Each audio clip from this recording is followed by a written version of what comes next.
به نام خدا و سلام بر شما. به خبر 6 از طلوع و طلوع نیوز خوش آمدید.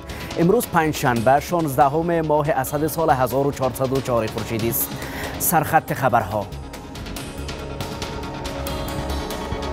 امضای 5 توافقنامه به ارزش 183 میلیون دلار با تاتارستان از انرژی تا ذوب آهن. وزارت تجارت میگوید موانع حقوقی میان کابل و کازان برداشته شده.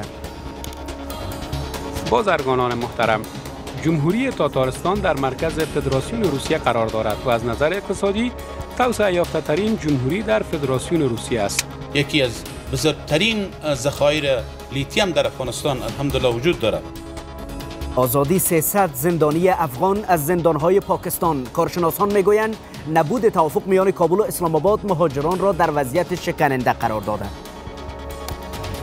له دغه آزاد شو بندیانو سره د افغانستان اسلامي امارت له لوري یو لړ بیړنۍ مرستې شوي د ترانسپورت زمینه ورته برابره شوې.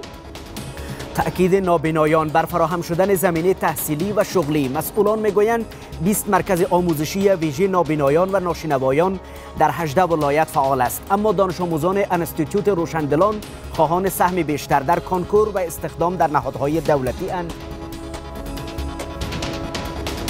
امکانات فراهم نیست بر نابینایان بتوانند ادامه درس تحصیل بدن. ما از دولت خواهشمندیم که همو حق بر معلولین فراهم بسازد.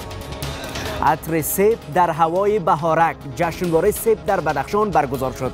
فرهنگیان میگویند این گونه برنامه ها حافظ هویت محلی و مشوق تولیدات بومی اند.